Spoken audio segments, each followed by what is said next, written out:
తాకట్టులో ఉన్న బంగారానికి తక్షణ విముక్తి. ఈ రోజు మార్కెట్ రేట్ క్యాష్ మీ చేతిలో. శివ గోల్డ్ కంపెనీ, మీ నమ్మకానికి మా హామీ. అండ్ ఎలాగో మనం తమిళ పరిశ్రమ జోలికి వెళ్ళాం కాబట్టి అక్కడ విజయ్ గారు సేమ్ అయిపోయారు. సో మన దగ్గర కూడా చాలామంది ఎన్టీఆర్ గారు సీఎం అయిపోయారు, ఎంజీఆర్ గారు సీఎం అయిపోయారు. సో చిరంజీవి గారు ప్రయత్నించారు, కుదరలేదు. పవన్ కళ్యాణ్ గారు ప్రయత్నిస్తున్నారు, ఆ మార్గంలో ఉన్నారు. సో ఈ మొత్తం రాజకీయాన్ని విశ్లేషిస్తే సినిమా స్టార్స్కి సీఎం అయ్యే అవకాశాలను మీరు చూస్తే అప్పుడు పరిస్థితులు ఎలా ఉన్నాయి, విజయ్ గారికి ఎలా కలిసి వచ్చింది, మన దగ్గర ఈ తరంలో ఎందుకు సెట్ అవ్వట్లేదు, వీటన్నిటిని ఎలా విశ్లేషిస్తారు మీరు? Very good question, very very good question.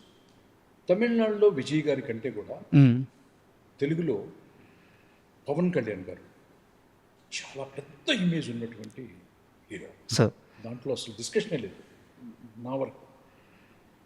So అక్కడ ఇక్కడ జరిగినటువంటి ఇది చాలా important question and important answer to the everybody. Sir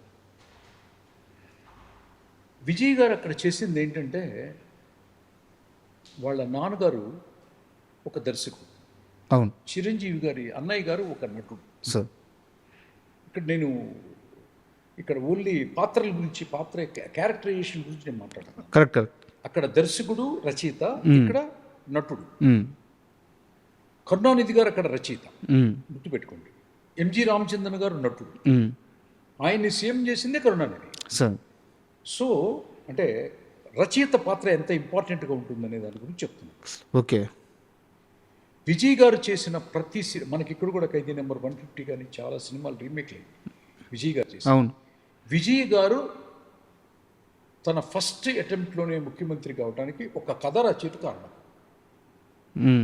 ఎట్లా అనేది అనాలిసిస్ చేస్తాం. ఆయన రీమేక్లు చాలా తక్కువ చేశాడు, 1వ చేశాడు అంతే, ఎక్కువ చేయలేదు. ఎక్కువ స్ట్రైట్ సబ్జెక్టులు చేశాడు విజయ్ గారు. చాలా ఉన్నాయి సార్ ఆయన రీమేక్లు, తక్కువ హిట్లు, తక్కువ చేసినా కూడా ఏదో పెళ్లి సందడి లాంటివి ఏదో తప్ప గ్రాండ్ ఇయర్ పెద్ద సక్సెస్లు అన్నీ కూడా స్ట్రైట్ సబ్జెక్ట్. ఆయన తీసుకున్నటువంటి ఇతివృత్తం ఏంటంటే, ఒక్కసారి రైతుల గురించి తీసుకున్నాడు, ఒకసారి స్త్రీ సమస్యల గురించి తీసుకున్నాడు, ఒకసారి యూత్ స్పోర్ట్స్ అంశాన్ని తీసుకున్నాడు.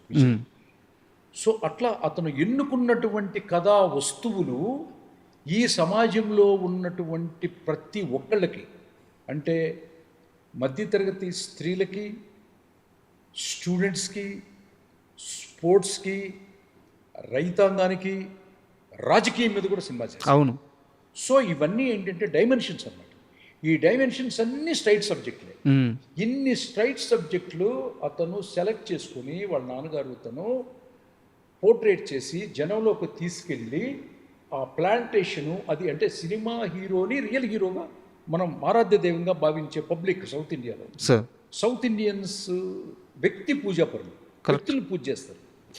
ఓకే, అది తప్పు కాదు. ఆ వ్యక్తుల్ని ఎలా పూజ చేశారు?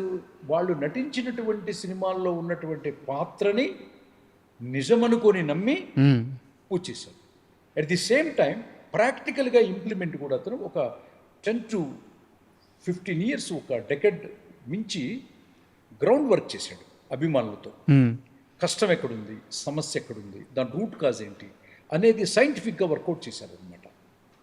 సో పవన్ కళ్యాణ్ గారి కంటే తక్కువ ఇమేజ్ ఉన్న హీరో ఎటే స్ట్రెచ్లో ముఖ్యమంత్రి అవడానికి ఆయన ఎన్నుకున్నటువంటి స్క్రిప్ట్లు, ఆయన ప్రజల హృదయాల్లో, అంటే అభిమానులు అంటే ఇక్కడ క్యాస్టిజం ఎక్కువ ఉంది కదా ఆంధ్రప్రదేశ్లో.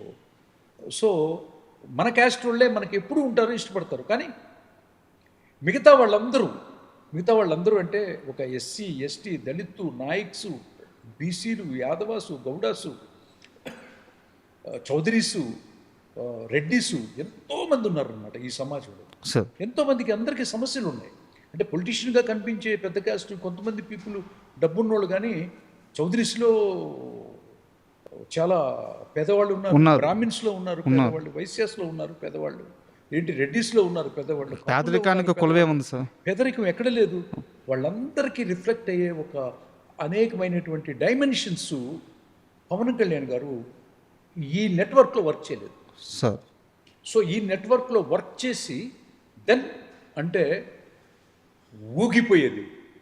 విజయ్ గారి కన్నా కాంగ్రెస్ సపోర్ట్తో అయి ఉండేవాళ్ళు. పవన్ కళ్యాణ్ గారు సింగిల్ లార్జెస్ట్ పార్టీగా ఎట్టి పరిస్థితుల్లో నెక్స్ట్ ఎలక్షన్కి ముందైనా సరే ఒక గొప్ప కథల్ని 2-3 కనుక మంచి సోల్తో, మంచి కంటెంట్తో, మంచి అసలు ప్రజలకి, పేదవాడికి అవసరమైనటువంటి కంటెంట్తో చేయగలిగితే మాత్రం హీఈస్ గోయింగ్ టు రాక్.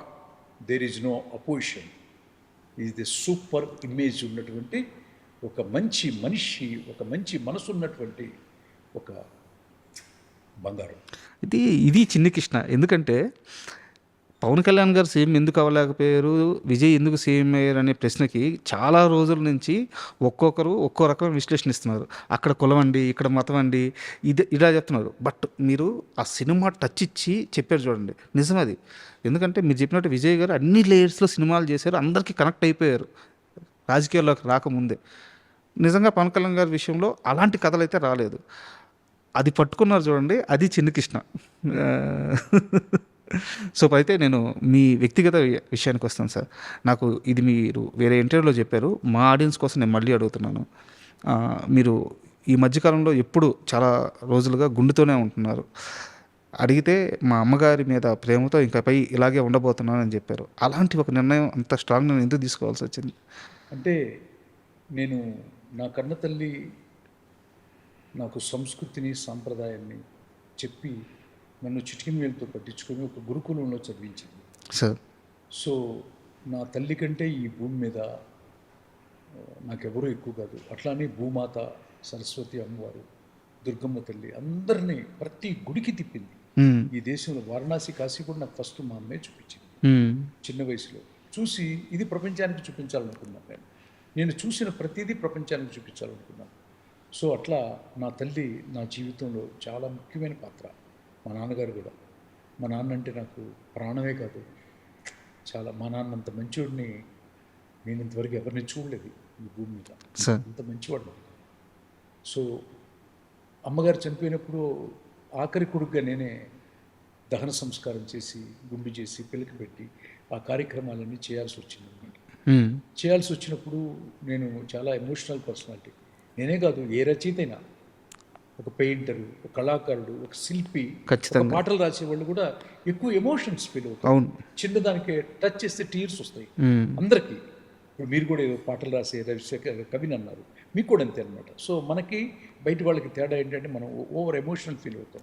ఈ ఎమోషన్ని కొంతమంది బ్యాడ్ ఇంటెన్సిటీ ఉన్న వాళ్ళు ఎన్కాష్ చేస్తారు. సో అట్లా మా అమ్మగారి యొక్క అంత్యక్రియలు అయిపోయి ఇదైనప్పుడు ఆ గుండుతో అద్దం ముందు చూసుకున్నప్పుడు ప్రతి మనిషికి, ఆడవాళ్ళకైనా మగవాళ్ళకైనా కూడా జుట్టు చాలా అందం సార్ కదా. మా అమ్మే లేని ఆ అందము, ఆ జుట్టు నాకు ఇక అవసరం లేదనుకున్నాను. ప్రతిరోజు నిత్యం, సంవత్సరానికి ఒకసారి తల్లిదండ్రులను తలుచుకోవటం కంటే నిత్యం ఉదయాన్నే లేచి గుండు చేయించుకుంటున్నప్పుడు మా అమ్మ నాకు లేదు, నాకు 50% ఎనర్జీ పోయింది అన్న ఫీల్ అవుతూ హెడ్ షేవ్ చేసుకుంటాను అనమాట. ఇది లైఫ్ లాంగ్ కంటిన్యూ చేస్తాను. ఎవరో యాక్ట్ చేయమని అడుగుతున్నారు, వాళ్ళు అడుగుతున్నప్పుడు మాత్రం ఆ 2 months 3 months ఏదైనా పెంచుతాం అంతే. అక్కడ తమిళ్లో అడుగుతున్నారు నన్ను యాక్ట్ చేయమని, చాలామంది అడుగుతున్నారు. సో చిన్ని కృష్ణ యాక్టర్గా కూడా మారబోతున్నాడు. అంటే ఏదైనా బాగా నచ్చి, ఒక బాగా ఇన్స్పైరింగ్గా ఉంటే కనుక ఖచ్చితంగా చేస్తాను. సార్ అయితే మీ అబ్బాయి విషయానికి వస్తే యుఎస్లో ఎయిర్ ఫోర్స్కి సంబంధించి సార్, నాకు తెలిసి ఇండియాలో ఇప్పటివరకు ఇండియా నుంచి వెళ్ళిన వాళ్ళు ఎవరు కూడా అక్కడ ఎయిర్ ఫోర్స్లో ఆ పొజిషన్కి వెళ్ళింది లేదు. సో ఫస్ట్ పర్సన్ అనుకుంటాను, ఆల్ ఇండియాలో ఫస్ట్ పర్సన్ సెలెక్ట్ అయ్యి.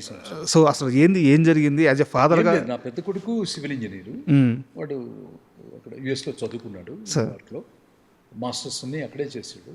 ఆ తర్వాత ఒక పెద్ద కంపెనీలో వర్క్ చేస్తున్నాడు.